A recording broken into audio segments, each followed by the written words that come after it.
मंत्रियों के जरिए अब बात नहीं करेंगे, अब बात सीधे मुख्यमंत्री से करेंगे। और जो मांगे हैं उनसे अब उनमें कोई रियायत नहीं करना चाहते ये छात्र। अब ये इस इरादे के साथ यहाँ हैं कि अपनी बातें मनवा के ही बाहर लौटेंगे। और अभी तक सुबह से पुलिस इनको रोकने में बिल्कुल नाकामयाब रही है। अब देखिए यही कि आने वाले कुछ 1-2 घंटों के अंदर क्या परिस्थिति यहाँ पर बनती है। बहुत नाजुक होते हैं ऐसी घड़ियाँ, जब पुलिस और प्रशासन को भी बहुत फूंक फूंक कर कदम रखने होते हैं। किसी भी तरीके से अगर कोई आक्रोश की चिंगारी इन छात्रों में फैली तो फिर इनको रोक पाना बहुत मुश्किल होगा। और वो ये कह रहे थे कि दिल्ली से बिल्कुल तुलना नहीं होनी चाहिए हमारे आंदोलन की, बल्कि इस तुलना पर उनको नाराजगी भी थी। और एक ने तो कहा हम कॉकरोच नहीं हैं, हम छात्र हैं, हम कोई हंगामा करने के लिए यहाँ पर नहीं आए। त्रिपाठी जी, क्या तस्वीर बनती दिख रही है? देखिए, हो सकता है कि अभी मेरे कहने पर बहुत से लोग इसको सुनते हुए नाराज हों, लेकिन आंदोलन तो ऐसे होता है। जो सचमुच छात्रों की मांग जायज़ है, मांग जायज़ उस आंदोलन में भी थी, लेकिन वो आंदोलन एक्सटर्नल फोर्सेज और पॉलिटिकली मोटिवेटेड फोर्सेज के द्वारा स्पॉन्सर्ड था। उस आंदोलन के बच्चों का सीधे उन समस्याओं से कोई लेना देना नहीं था।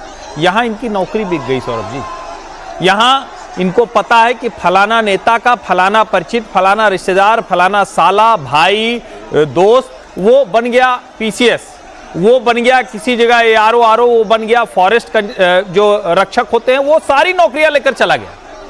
वो रील नहीं बना रहा है। उसको ये नहीं है कि यहां हमारी बात को सुनाने के लिए कोई न्यूयॉर्क टाइम्स लिखेगा कि देखो भारत में छात्रों की मांग ऐसे होती, छात्रों का प्रदर्शन ऐसे होता है। वो नहीं कहेगा। वो उनको पता है कि उनके लिए कोई नहीं कहने वाला है कि चलो ठीक है, गालियां दे दी हेमंत सोरेन को तो क्या हुआ, क्योंकि ये गाली दे ही नहीं रहे। और कमाल की बात ये अच्छा है कि इस बच्चे ने खुद ये कहा, सचमुच रांची और जंतर मंतर की तुलना नहीं हो सकती है। जंतर मंतर जब हम कह रहे हैं तो मैं सिर्फ तिलचट्टा पार्टी के प्रदर्शन की बात कर रहा हूं। बाकी जो आंदोलन था, उस आंदोलन का दूसरा हिस्सा वो जायज मांगोगा। वहां तो परीक्षा भी ठीक से करा दी गई थी, यहां तो प्री परीक्षा तक वापस लेने का काम नहीं किया इस सरकार ने। और परीक्षा वापस लेना एक बात है, एक लाइन की बात है। तुम्हारी CID घोटाले में लिप्त है, तुम्हारे जितने JPSC और JSSC के मेंबर हैं वो दुकान खोल के करोड़ों की लेन देन के मामले में साफ साफ संदिग्ध हैं, आरोपित हैं। तुम्हारे मंत्रियों के ऊपर आरोप है, तुम खुद फंसे हुए हो। एक लाइन की बात थी CBI जांच कर देते, लेकिन वो भी नहीं किया। और कई लोग पूछ रहे करे क्या वो तो, और मैं तो देख रहा हूं, मुझे बड़ा आश्चर्य हो रहा है कि पता नहीं कौन सा वो पालतू मीडिया है जो ये काम कर रहा है। कह रहा है कि अरे हेमंत जी ने सब तो कर दिया, क्या करते और बताइए।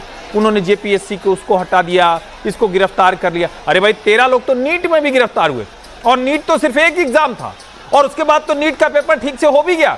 JPSC का आज तक का कोई एक पेपर ठीक नहीं हुआ। वहां सरकार और JPSC JSSC उसकी ऐसी मिलीभगत है, ऐसे गलत तरीके से लोगों का भविष्य चौपट किया जा रहा है जिसकी कोई सुनवाई नहीं। उसके खिलाफ ये बच्चे उतरे हैं। ये किसी एक परीक्षा के पेपर लीक हो जाने से नहीं आहत है, इसको समझना पड़ेगा।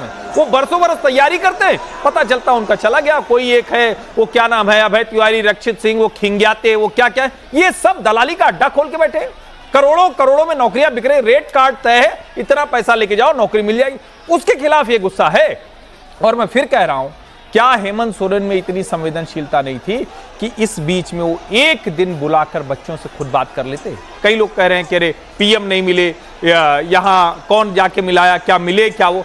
बहुत पहले धर्मेंद्र प्रधान, जिसको वो कह रहे हैं कि अलग अलग मिले, धर्मेंद्र प्रधान भी बहुत से छात्रों के प्रतिनिधिमंडल से मिले थे। लेकिन ये वाला काम तो नहीं होता ना कि अच्छा चलो ये छात्र आ रहे हैं, एक काम करो, 2 लोगों को जरा किनारे करो, तो NSUI वाले से मिलो। अच्छा तुम कम्युनिस्ट हो, चलो तुमको एक काम करते हो, तुम 7 तारीख का मार्च प्लान कर लो। सबोटाज करने की कोशिश हुई, इस आंदोलन को पूरी तरह से ध्वस्त करने की कोशिश हुई, क्योंकि इनके पास फंडिंग नहीं है, चूंकि इनके पास स्पॉन्सर नहीं, चूंकि इनके पास राजनीति नहीं, चूंकि इनके पास पैसे नहीं।